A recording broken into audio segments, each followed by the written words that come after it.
Bonsoir à tous, soyez les bienvenus sur Maritima TV. Prenez place pour le journal. Nous sommes le mercredi 26 mars. À la une, enseignement. Depuis plusieurs semaines, la carte scolaire est prête pour la rentrée prochaine à Marseille et dans les Bouches-du-Rhône avec une baisse à noter de la démographie dans le premier degré.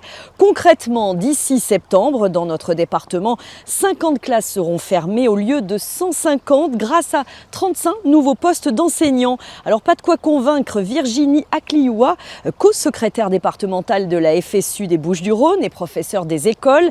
Elle est revenue ce matin sur la question des cartes scolaires à l'occasion d'une conférence de presse sur l'état de la fonction publique. Des propos recueillis par Bérénice Vazac.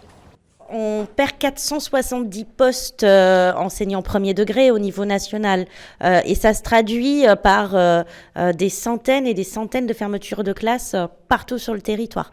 Dans les Bouches-du-Rhône, on voit bien que malgré une baisse des effectifs, les fermetures de classes sont beaucoup plus nombreuses que le nombre de postes alloués à notre département qui est lui positif. Il y a des effets délétères à la politique menée, où on se concentre uniquement sur des questions de comptabilité et de gestion comptable pure et simple en faisant une division pour avoir des élèves par classe, mais on ne considère absolument pas le côté qualitatif et la réussite des élèves. Une journée de mobilisation, sachez-le, est prévue le 3 avril prochain dans toute la France, y compris dans notre département. Elle se fait à l'appel de l'intersyndicale de la fonction publique. Ce rassemblement a pour objectif une convergence des luttes pour défendre l'ensemble des intérêts de la fonction publique. Enseignement toujours avec la mobilisation du jour devant le lycée Latécoère à Istres. Manque de professeurs, absence non remplacée, classe surchargée et manque chronique de moyens humains et financiers. Les parents d'élèves sont montés au créneau. Je vous propose d'écouter Anne-Catherine Giraud. Elle est présidente du comité de liaison FCPE à Istres. C'est un manque chronique de professeurs, c'est des absences de professeurs non remplacés pendant des semaines, voire des mois, voire depuis l'année dernière pour certains établissements comme le lycée Latécoère notamment. C'est des DGH, des dotations globales horaires qui sont soit en baisse, notamment pour le lycée Rimbaud sur Istres, ou complètement irréalistes sur le collège Pasteur, où il y a une prévision d'une 25e classe au collège Pasteur à la rentrée prochaine, en sachant qu'aujourd'hui, on fonctionne à 113% de notre capacité maximale au niveau de la demi-pension. C'est des manques d'AESH, c'est des manques d'AED, c'est des manques de CPE, parce que se retrouver à quasiment 700 élèves avec une seule CPE, autant vous dire qu'au niveau encadrement et sécurité, on est loin du compte. Donc c'est pour toutes ces raisons qu'on a appelé tous les parents d'élèves de la ville d'Istres, mais pas que, alentour également, parce qu'ils sont tous impactés comme nous par des manques de moyens humains et financiers. Et aujourd'hui, ce sont nos enfants qui payent tout ça. Des propos recueillis par Sandrine Calvérac. Cet après-midi, les parents d'élèves étaient reçus en sous-préfecture et au rectorat. La FCPE 13 souligne que le manque de moyens humains et financiers pourrait avoir de graves conséquences sur la rentrée de septembre si rien n'est fait. De nouvelles menaces visant le lycée Lursa à Martigues qui ont conduit à l'évacuation de l'établissement ce matin aux alentours de 10h20 suite aux nouveaux messages terroristes reçus via le compte Pronote piraté d'un professeur. C'est la 4e fois que le lycée martégal est visé en quelques jours seulement, vendredi puis lundi par le biais du lycée Daumier à Marseille, hier encore à travers le lycée Rimbaud à Istres. Des messages provocateurs incitant à s'en prendre au lycée Lursa. Le proviseur Jean-Christophe Durival a communiqué par mail à l'ensemble du personnel enseignant et aux élèves sa volonté de rester vigilant et rigoureux pour les consignes de sécurité. Il appelle au calme. Orientation à présent, les métiers de la défense et de la sécurité recrutent. La ville de Marseille a organisé une journée spéciale sur l'esplanade de Bargemont. Les visiteurs ont pu assister à des démonstrations de recherche de la brigade cynophile, de la douane et échanger également avec des professionnels, qu'ils soient militaires, marins-pompiers, gendarmes ou encore policiers. L'occasion de susciter ou de confirmer même des vocations. Nous avons rencontré plusieurs jeunes Marseillais sur place. Le reportage est signé Cassandra Mourou. On découvrira bien sûr tous les métiers Voilà, là on est en direct. Le chien a trouvé quelque chose, évidemment. Voilà, il a mené son enquête et vous voyez, il a retrouvé... C'était bien, ouais. Ça faisait un peu mal l'échantillon dans la chaussure, mais c'était bien. Qu'est-ce que vous voulez faire plus tard, vous savez? Militaire, armée de terre. Regardez tous les stands militaires, etc. J'ai peut-être 3 idées en tête. J'ai l'armée de terre comme ma camarade. J'ai la marine nationale et les marins-pompiers. Mais je suis plus intéressée par la marine nationale et les marins-pompiers. Je cherchais ma voie et je savais pas vraiment quoi faire. Et aider les gens et des métiers un peu où ça bouge, physique, tout ça. Je me dis que ouais, ça pourrait me correspondre. Sur Internet, j'avais des informations, mais je voulais l'expérience de personnes qui sont dans le métier.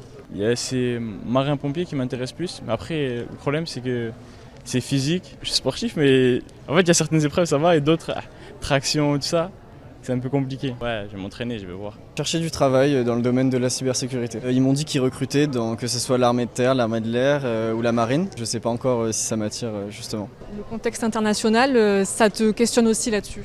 Oui, clairement, ça vient me questionner sur le sujet. Je pense que ça peut faire peur, donc je ne sais pas.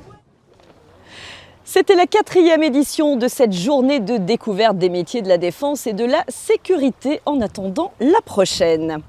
Dans le reste de l'actualité, ce mercredi marqué par la suite des auditions à Marseille dans l'affaire du petit Émile. Ses grands-parents maternels, un oncle et une tante entendus depuis hier, vous le savez, pour homicide volontaire et recel de cadavres dans l'enquête sur sa disparition en juillet 2023. Après la perquisition du domicile du couple Vedovini à la Bouilladis, la prolongation de 24 heures des gardes à vue des 4 proches de l'enfant, les enquêteurs vont-ils faire la lumière sur cette affaire à l'issue des interrogatoires? Eh bien, guettez notre site maritima.fr pour suivre l'évolution de la situation en temps réel.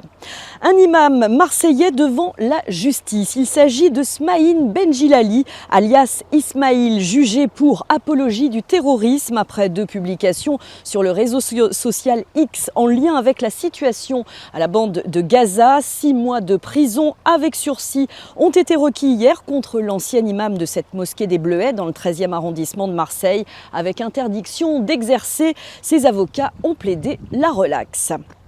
On poursuit ce journal version solidarité.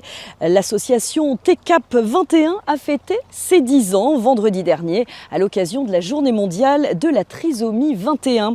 Au Cercle des Nageurs, très bel endroit à Marseille, les jeunes adultes porteurs de trisomie étaient derrière les fourneaux pour régaler leurs convives. Reportage signé Joey Temple. Ce soir, on va se faire belle là. Lulu, elle, c'est ma chérie. Lynn, elle danse. Elle est danseuse.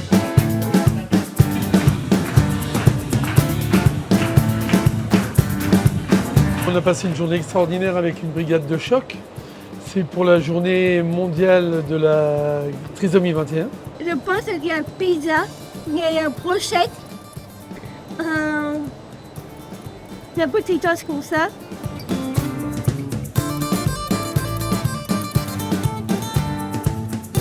Ben c'est ce qu'on fait d'habitude, c'est le métier de cuisinier, c'est la générosité, c'est le partage, c'est de voir ces adultes avec les yeux qui brillent et tout, le sourire.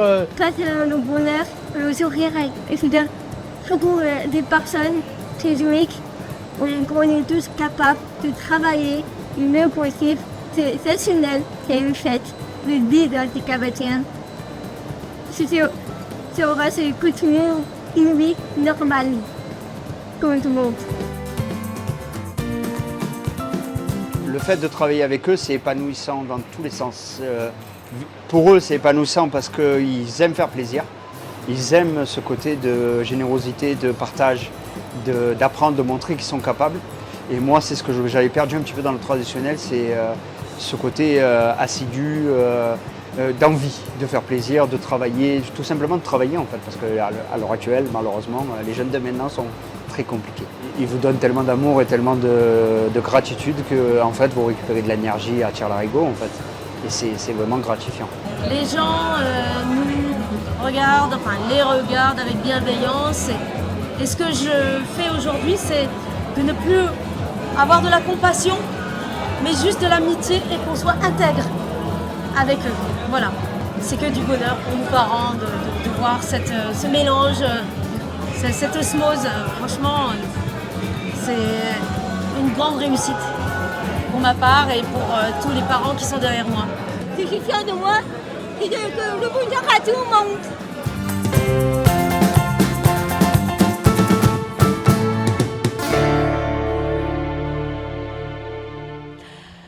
Un mot de sport à présent et de badminton avec des pointures réunies ce matin à Fos. L'équipe de France y prépare actuellement le championnat d'Europe individuel de la discipline. Les frères Popov et Alix Lamier, nouvelles stars du bad, sont donc en terre phocéenne pour le championnat donc, qui démarrera le 8 avril au Danemark. Image signée Flavio Noriga. On parle course pédestre avec la ronde nocturne des Ponts Bleus à Martigues. C'était le top départ ce matin des inscriptions. La course portée par Martigues Sport Athlétisme se déroulera, notez bien, le samedi 26 juillet. 1200 coureurs sont attendus pour cette 6e édition. Un parcours de 10 km labellisé par la Fédé française d'athlétisme. 2 boucles au cœur de la cité martégale. Les inscriptions donc sont en cours sur le site msathlé.com. Et puis cette année, eh bien, sachez qu'en marge de la course, il y aura des animations en prime dans le cadre des festivités estivales de la ville, les Fadas du monde. Et puisqu'on parle festivités, le carnaval de Martigues approche à grands pas. Dernier préparatif dans les maisons de quartier et dernière retouche. À la maison de quartier de l'Avera, on a hâte d'être samedi pour enfin défiler avec le fruit de 2 mois de travail. À l'image des bénévoles en charge de la confection des costumes, au micro de Flavio Noriga et Matteo Gallerini. On a hâte que le jour du défilé arrive. Avant tout, c'est un moment convivial. Un moment convivial où on se retrouve entre bénévoles. On est devenus des amis depuis des années qu'on fait ça. Voilà, donc c'est bien agréable, quoi. C'est l'aboutissement de notre travail, hein. Donc c'est vrai qu'on a hâte d'y participer. Moi j'ai hâte aussi de voir ce qu'ont fait les autres maisons de quartier. Oui, un peu de comparaison. Ils sont jolis, ils sont moins jolis, tant mieux, on a fait plus beau, ou on aurait dû faire mieux. Voilà, on fait un peu quand même, mais après c'est sympa, voilà. Le tout, c'est de faire la fête, de s'amuser tous ensemble, et voilà, c'est surtout ça. On termine aujourd'hui vraiment les derniers petits costumes, et puis samedi, on sera prêtes, normalement, tous. Fin prêt donc pour le carnaval de Martigues qui, de par son thème, devrait être monstrueux. Rendez-vous samedi à partir de 14h au jardin de Ferrières. Départ de la parade à 16h, direction place de la Libération dans le quartier de Lille, en espérant que les monstres feront le poids face au Mistral annoncé. Le jour J, on vous tiendra bien évidemment au courant de tout changement de programme en fonction de la météo.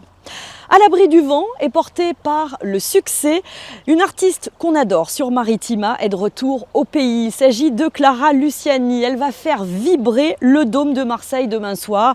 L'occasion pour la chanteuse martégale de nous présenter sur scène son 3e album, et oui déjà, intitulé Mon sang. Et pas seulement, c'est ce qu'on apprend avec Marc Galli qui a pu échanger avec elle sur sa tournée. C'est une tournée qui regroupe les 3 albums. Déjà, ça c'était peut-être le truc le plus difficile à faire, de réussir à créer des connexions entre les 3 disques. On me dit souvent, est-ce que du coup tu as privilégié les chansons du 3e album? Même pas du tout. En fait, vraiment, chaque album a autant de place. Il y a vraiment autant de chansons du 1er, du 2e que du 3e. Et j'ai essayé de créer quelque chose de cohérent où les chansons se répondent entre elles. Et voilà, l'idée c'est peut-être une énergie peut-être un petit peu plus rock, avec un décor assez frappant, avec un élément central qui est un très gros médaillon avec des perles géantes. Donc voilà, j'ai pas envie de trop vous en dire, mais c'est une tournée dont je suis très fière.